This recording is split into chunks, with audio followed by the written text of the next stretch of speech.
Hello and welcome back to Central Lobby, our first show following the summer break here at Westminster. And guess what? The B word is still dominating and will do so for a long time yet. Brexit. Can a deal with the EU be secured, or are we getting closer to a no-deal crash out? And what would that mean for the Midlands? The Prime Minister has her checkers plan, described by Boris Johnson as a journey to three-quarters of diddly squat. Grantham Conservative MP, though, Nick Bowles, also dismisses it as unworkable, and he's come up with an alternative. The key thing about what I'm suggesting is that we would effectively move to a position like Norway's for an interim period. Now, Norway is not in the EU, but it's in something called the European Economic Area, which basically means it's in the single market. And that's what businesses want to see, is that we're in the single market while we're negotiating a free trade agreement. And we could, from the EEA, from the position of Norway, then start that negotiation of a free trade agreement with the ambition and the intention of moving eventually to a position more like Canada's, which has a free trade agreement with the EU. But we wouldn't be rushing the fence, we wouldn't be shooting ourselves in the foot. We would be putting ourselves into a strong position in the European Economic Area. We'd actually, on the way, get out of the Common Agricultural Policy, get out of the Common Fisheries Policy, get out of the European Court of Justice. We'd be in a sort of halfway house, and then we would move to the final destination. Well, in the studio I'm joined tonight by Andrew Bridgen, the Conservative MP for North West Leicestershire and a hardline Brexiteer. He is not a fan of the Chequers Agreement either. Gareth Snell, the Labour MP for Stoke Central, who beat off competition from UKIP's Paul Nuttall to first take that seat in the by-election in 2017. And also here, a regular on this show, the Birmingham Liberal Democrat Lee Dargue. Welcome all of you tonight. Andrew Bridgen, Mrs May favours her Chequers plan. Nick Bowles there, the Grantham MP, says a plan B. Your plan, I think we know you wouldn't like either of those. No, I certainly don't like the Chequers proposals. They're only proposals and they'll be watered down further. I've been on the record as saying I wouldn't support the Chequers proposals if the EU were paying for them, and they're expecting us to pay £39 billion. And Nick's plan for European Economic Area, well, that's a Norway model. That's 75% of the rules of the EU. That's what Norway say they're taking. And the worry is we'd never get out of it because we'd continue paying in to the European Union. But he says it gives us more power meantime. No, it doesn't. There'll be no chance of a better deal than while the money's on the table, and the money's on the table now, £39 billion of taxpayers' money, not government money. I want to see a super Canada deal. It'll be the fastest and easiest free trade deal that could ever be negotiated. We've got full equivalence of standards because we're in the European Union. It's only a matter of, Mr Barnier, what do you want tariffs on? We want tariff-free trade. What do you want tariffs on? It can be done in a week. A week. Gareth Snell, your take on this. Labour, not exactly united. No. Your personal take, given that you represent a big area in the Midlands. Well, I applaud Andrew's optimism, but I don't quite share it in how quickly a deal can be done. I'm clear on what the EEA is and that we shouldn't be going down that line. The EEA... Why not?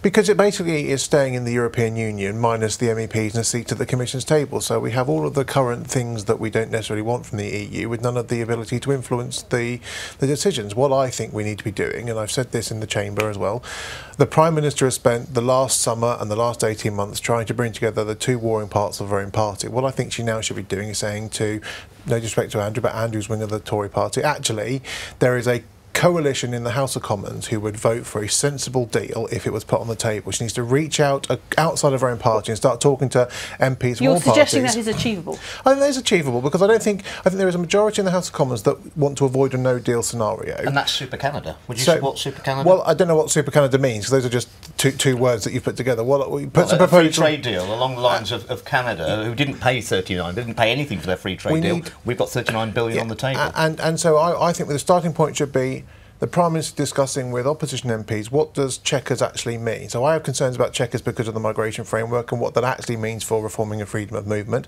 I'm not convinced that the Chequers agreement will deliver on some of the return of powers that the Prime Minister has promised. So there is something to start with, but she's talking to the wrong people. Thank you for that, Gareth. Now, Liberal Democrat Lee Dargue, we've been hearing talk this week that a no deal, Mrs May said, wouldn't be the end of the world. Would that suit the Liberal Democrats rather than a second referendum? Well, it wouldn't end the world, but it would make a lot of vulnerable people more vulnerable. Across Birmingham and the West Midlands, we've got many people involved in the aerospace industry, the automotive industry. There are parts of the aerospace industry that are protected under World Trade Organization rules for allowing some parts of some planes to be able to be moved without tariffs, but they operate what they call the just-in-time manufacturing system, which means that we can't afford, businesses can't afford to have stops on the customs. Just on the countries, sometimes I feel like we need to roll the dice and pick a country. It's Norway, it's Canada. Canada and EU took 7 years to make a deal, so to say it's going to take 1 week for a super Canada is quite surprising. Well, and just on the 39 billion, just on the 39 billion, that isn't. Canada didn't have to pay anything for a trade deal because they weren't leaving an organisation that they had commitments to.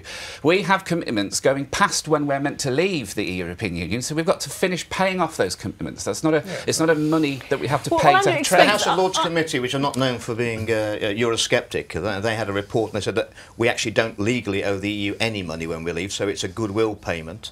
It will be the easiest free trade agreement because the big problem with free trade agreements is it's having the same level playing field for standards. Well, we have the same standards of our trade because we're in the EU under all those rules. It's a unique opportunity for a very fast free trade deal. Are you coming round to a super Canada idea or not? Again, more details are needed. My view is that again, no deal will be a disaster because of the impact on manufacturing bases and jobs, and as Lee rightly says, vulnerable people being more vulnerable. But the other side of this is the Midlands was quite clear in its voice that we need to leave the European Union. In your area, Stoke, 69% to leave. They want to be listened to. And they haven't changed their mind. And this is why, this is why I've been saying all along that we cannot, and certainly in the Labour Party, we cannot be seen to turn our backs on that particular group of people by saying, actually, a second referendum to get the right result, or let's just stay in the EEA, or let's have as close working relationship and single market. Jeremy Corbyn won't rule out a second referendum. Well, he was asked yesterday in Prime Minister's questions to rule out a second referendum, and he dodged it. We could sit here for hours and discuss what individual leaders' parties won't rule out. I'm clear I will not support a second referendum vote in the House of Commons. There is no majority in the House of Commons for a second referendum. And this is a referendum on the deal, not what but what's the question on the deal? Is it deal or no deal? Is it deal or stay? And is it a three-part question? No one can answer those questions. And how much legitimacy would a second referendum have when we've just disregarded the first referendum? Lee, you're on this. You're the big those in favour of the second referendum. Explain. The people's vote is something that people across the country are coming behind. In 65% of people in Birmingham Ladywood voted Remain. So on your mechanics, I should be supporting those people. But I actually talked to people who voted the other way as well, because it's important I understand why they voted to leave. I'm meant to represent, as all of us are, all of our constituencies, not one part. A people's vote was the idea that we voted to leave. So to clarify, I supported Remain and I voted Remain. The vote was to leave. That no one can deny that because it happened. The point is that if we're going to call it undemocratic, to allow the people of the country to have a vote on something that affects their lives, that isn't undemocratic. They voted for departure, but we don't know what the destination was. It was never put on the table. The only person that's used the word undemocratic in that context is you, Lee. What I'm saying that's the argument against it. What I'm saying is that a second referendum would be divisive. It wouldn't actually deliver the deal for leaving the European Union that the country has made a decision on. So either you're saying that the people's vote is to endorse a deal, or it's about having a second referendum to stay in the EU. And if we end up with that, then it's best 2 out of 3, 3 out of 5? If they approve the deal, it's still happening. So there's no problem, is there? If they approve the deal, we're still living. So that's it. There's a double vote. But we reject the deal in that case. We are leaving the European Union next March. That's written into legislation. So we end up rejecting the deal and the people's vote. That doesn't mean we stay in the EU. It means we leave with no deal. I'm going to pause on the word agree that came from Andrew Bridgen, which is quite rare. So while all these politicians down here at Westminster grapple with Brexit, at council level, those who represent us are having to cope with ever-tightening budgets, and not always successfully. Government commissioners were sent in to manage Northamptonshire County Council when it ran out of money. The story even made the front page of the New York Times. Some are predicting other councils could face the same fate, as Emma Woods reports. Cuts to adult social care, cuts to children's services, cuts to waste provision. All likely as Northamptonshire County Council desperately tries to bring its spending under control and to make savings of a massive £70 million in this year alone. To do this, they'll need to strip away all but the minimum services required by law. The council's dire financial situation even made headlines in the US last month, with the New York Times reporting a seething, stomping protest in an ordinarily genteel medieval town. The alarm bells in Northamptonshire started as far back as 2016, when the council warned it would have to dip into its savings. But although the situation there is partly blamed on financial mismanagement, a former Tory councillor says he stood aside because he felt austerity cuts made running the authority untenable. I couldn't see a future. I couldn't see how any council with any management could run a business where so much of its funding was cut, 40%, when at the time its costs were rising at 8 to 10% a year. I couldn't see the business case for how it could survive. There is disquiet about the effect that debt problems in Northamptonshire could have on other councils. Leicestershire County Council lent its cash-strapped neighbour £5 million in January. It says it will definitely get the money back, but Simon Galton, a Liberal Democrat councillor, is worried about the message the loan sends. The wider issue is that at a time when Leicestershire County Council is cutting services, having to reduce its budgets, and we're constantly being told there's no money to do services and to provide things for people, that we can actually afford to make a loan to another council in another county. Some experts think the problems at Northamptonshire are only the beginning, and that at least 15 more councils could follow suit. On the advice of government inspectors, councillors in Northampton voted to scrap the county council and 7 local councils to create 2 new unitary ones, with the elections for these in the next couple of years. Hopefully measures that will help get the county's coffers in better condition. But some will be asking, what does this paring down of local government mean for our democracy? Exactly. Well, the Ministry of Housing, Communities and Local Government have told us that their funding settlement gave a real terms increase in resources for local government in 2018-19. They go on to say that local authorities are responsible for their own funding decisions. Over the next 2 years, they say we're providing councils with £90.7 billion to help them meet the needs of their residents. So 2 opposing views there. Lee Dargue, you're at the heart of local government. You're Birmingham City Council, closest to you where you live. Is this a problem you think that could spread? Northamptonshire going bust, calling in the commissioners. What are you picking up? I think so. I mean, Birmingham City Council had a crisis which led a government review to go in and completely change the makeup. Under the Kerslake review, completely changed the makeup. We had the crisis last year in the bins, which is still not fully resolved. We've literally had a fallout now with the council's contractor because they're not going out repairing potholes because of a dispute with the council. So there's holes appearing all over the place that aren't being repaired. In Birmingham Ladywood, our Labour councillors have sent out a leaflet saying, well, the Tories have taken all our money away, but we as local councillors haven't got any money left, so we can't do anything anyway. So we've got a Tory austerity that in government we argued in 2013 should have stopped. You have had coalition power. We argued it should have stopped. We weren't in control of the Treasury. Then we've got a local Labour group, local Labour council in Birmingham, that has just switched off to the public and said, well, we haven't really got any money, so we can't do anything. We've put forward local proposals to bring back services like street cleaning, which people are screaming out for. They've just been rejected out of hand by the council. So there are alternatives to spend money better. Well, I would suggest it sounds easier for you because you're not in power at that council at the moment, but you objecting to something that... the crocodile tears of the Liberal Democrats about how everything's awful, but it was nothing to do with them despite being in government for 5 years. It's just becoming tiresome. Time after time, Liberal Democrat MPs traipse to the lobbies to support cuts to local government. So the consequences we see now are a direct result of actions taken by the Liberal Democrats in their time in government. So what are Labour going to do to fix it? You can shout at us. These are Conservative councils, Northamptonshire County Council, Conservative, and Leicestershire bailing them out. My county council. Your county. So tell us your take on this. Well, we had to deal with the huge deficit we inherited from the last Labour government. A third of all government spending is through local government, so it's only fair that they share their share of the austerity. But the fact is that Leicestershire County Council is the lowest funded county council in the country, but it's well managed. Per head, you mean? Per head, yes. And it's well managed, and despite the situation, we're able to help bail out Northamptonshire County Council. An independent inquiry into the problems at Northamptonshire Council has concluded that it isn't about funding, it's about management. Local level. Local level.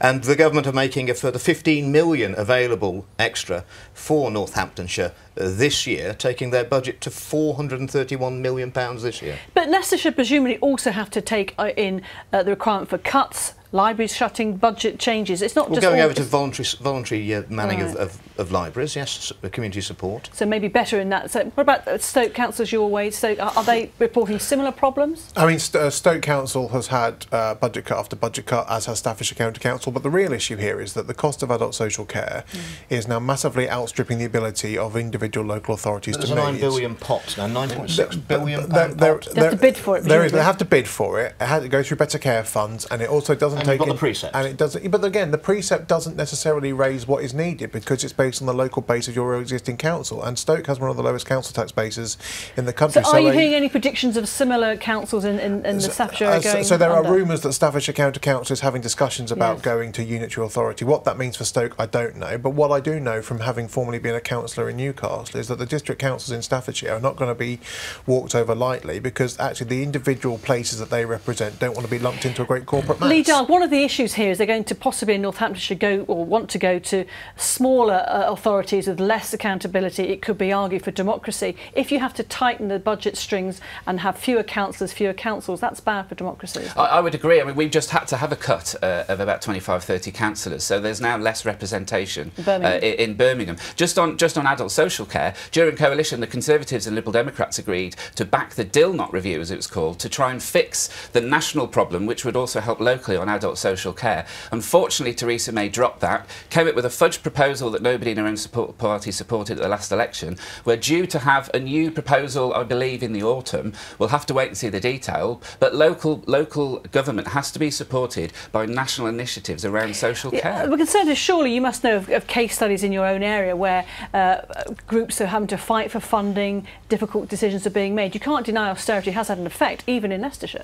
It's a problem, I think, more for county councils who've got expensive things like social care and children's services. My district council in North West Leicestershire, which is coterminous with my seat, is actually very well funded. We've got the new homes bonus. We're building 750 new houses a year and they're selling. And also we're retaining business rates. We'll have 3/4 of the new business rates retention, which will be millions and millions of pounds into our local council. Final word on this, Gareth. Again, on business rate retention, it's not equitable across the country. It depends on where you have an existing business base. So it's not a solution. No, it's not actually that, because it's about new business you bring into the area. So it's about being pro-business, pro-enterprise. You're saying it's easier for some areas than others. But at the same time, if you have an area that's predominantly residential or dormitory, the business base isn't there to expand to get the business rate retention. So there has to be some way of equitably funding local government. Well, the Lib Dems have proposed moving to a land valuation tax and getting rid of business rates altogether. So that would resolve the problem for businesses. I think this shows the next time you're in government. That we have plenty of disagreement, but let's see where they go on this next topic, because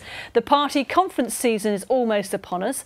Mrs May will be doing her best to assert herself as Conservative leader, but there are also challenges ahead for Labour's Jeremy Corbyn. He's hoping the anti-Semitism row will subside with the agreement reached this week on definition, but what of the talk of deselection of Labour MPs who may be resistant to the view that he has of the world? I spoke to one of Jeremy Corbyn's biggest supporters, the Derby North MP, Chris Williamson. What I've been going around this summer is promoting democracy in the Labour Party and trying to bring the Labour Party really in step with the rest of the world, where we have democracies in the US, in Europe. It's a common scenario where sitting members of their respective parliaments are subject to an endorsement process by their members, and sometimes they are re-selected and other times they're replaced with someone else. That's just democracy, that's how it should work. But some of those are saying bully boy tactics are being used, long-serving members of the Labour Party saying they don't feel welcome anymore. Well, that's just absurd. I mean, you know, the Labour Party's never been bigger. We've got a huge membership now, hundreds of people attending meetings. Some of our constituency parties have thousands of members, and it's just a nonsense to suggest that people aren't welcome in the Labour Party. You know, we're a very welcoming party, we're a growing party. We are a party for the many, not the few, and that's why we've been going out into communities to reach out to people and to bring them in and to, you know, work with us. We want to actually create a better economy that works for everybody, rather than just simply serving the interests of faceless corporations. Well, I have to ask Gareth Snell, the Labour representative here. I'm just going to ask you, what do you reckon to all these claims of bully boy tactics? Do some of your colleagues feel under pressure, not enough pro-Corbyn and their seats are in danger? I mean, all I would say to Chris's piece, Chris came to do one of his democracy roadshows in Stoke. I think about 35 people there out of a potential membership of 2,500, so I don't think he's quite the draw he thinks he is.